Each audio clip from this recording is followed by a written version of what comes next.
Et si on pouvait, disons, complètement réinventer la manière dont un État fonctionne? C'est le projet, franchement ambitieux, qu'on va explorer ensemble. L'idée, c'est de créer un système de gouvernance proactif et quasiment tout automatisé. C'est une vision qui nous vient du think tank Cellule africaine de gouvernance grand impact. Accrochez-vous, parce que c'est une idée qui pourrait vraiment tout changer. Voilà, tout part de cette phrase: créer un réseau national d'information en gouvernance. C'est ça l'objectif final. Mais bon, une phrase, c'est facile à dire. Comment on construit une machine pareille, aussi complexe? Eh bien, c'est ce qu'on va voir en assemblant les pièces du puzzle les unes après les autres. Alors, la philosophie derrière tout ça, elle a un nom un peu surprenant: l'idéophagie. Littéralement, ça veut dire manger les idées. Le concept, en fait, est assez simple. Il s'agit d'aller piocher, d'absorber les meilleures idées qui existent un peu partout pour les intégrer et construire quelque chose de complètement nouveau, de beaucoup plus puissant. Alors, on commence par le commencement, la vision. Au cœur de tout ce système, il y a un mot, un concept vraiment clé: la gouvernance proactive. Ok, mais proactif, concrètement, ça veut dire quoi? Eh bien, la logique est simple, mais assez révolutionnaire. On sait tous que la conception, la planification des projets, ça prend un temps fou. L'idée ici, c'est d'utiliser l'automatisation pour écraser cette phase, la rendre super rapide. Et pourquoi? Pour libérer un maximum de temps pour ce qui compte vraiment: l'action, l'exécution, sur le terrain. Bon, une vision, c'est bien, mais il faut des fondations solides. C'est notre deuxième étape. Et pour construire un édifice pareil, on doit commencer tout en bas, au niveau le plus local, avec ce qu'on appelle les cellules.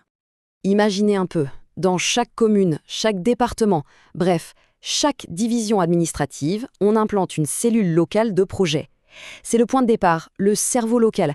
C'est là que tout commence. On collecte les données, on identifie les besoins réels des gens, on programme les projets à court, moyen et long terme. C'est vraiment le capteur du système, celui qui est branché directement sur le terrain. Ok, on a nos fondations. Maintenant, il faut un moteur pour faire tourner toute la machine. Et pour ça, on remonte d'un cran, au niveau national, avec les cellules des ministères. Et là, la différence est super importante. Regardez, la cellule locale, on a dit, c'est le cerveau qui planifie au niveau local.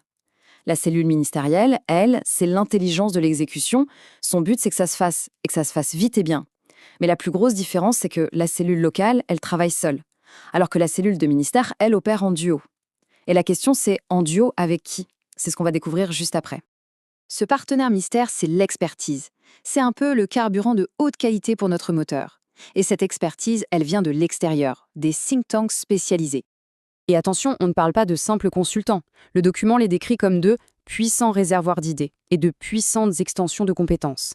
En gros, leur rôle, c'est d'amener une vision, une innovation, une expertise pointue que l'administration, au quotidien, n'a pas forcément le temps ou les moyens de développer. Concrètement, comment ça marche? C'est simple en 3 temps. D'abord, ils étudient un sujet à fond, avec une vision à long terme. Ensuite, ils conseillent pour s'assurer que tout est carré et que la qualité est là. Et enfin, ils assistent directement le gouvernement sur les projets les plus complexes. Voilà le fameux duo. C'est ce partenariat entre les cellules des ministères et ces think tanks qui garantit une exécution à la fois rapide, mais aussi super intelligente. Ok, récapitulons. On a les fondations avec les cellules locales. On a le moteur avec les cellules des ministères. Et on a le carburant avec les think tanks. Il est temps d'assembler tout ça et de voir la machine complète, le super système. Et quand on met tout ensemble, les cellules locales, les cellules des ministères et les think tanks, qu'est-ce qu'on obtient? Eh bien, on obtient exactement la phrase du début. Un réseau national d'information en gouvernance. C'est cette connexion, cette synergie entre le local, le national et l'expertise qui fait que la magie opère. Et le produit fini, le résultat concret de ce réseau, c'est quoi? C'est une gigantesque base de données nationale. Toutes les infos qui remontent du terrain, qui sont analysées par les ministères, qui sont enrichies par les experts, tout converge, tout est centralisé en un seul et même endroit. C'est, en quelque sorte, le cœur numérique de l'État. La grande question, c'est: et alors, une fois qu'on a cette mine d'or de données, bien propre, bien centralisée, on en fait quoi? C'est là vraiment que toute la puissance du système se déchaîne. Parce qu'avec ça, on peut faire des choses incroyables.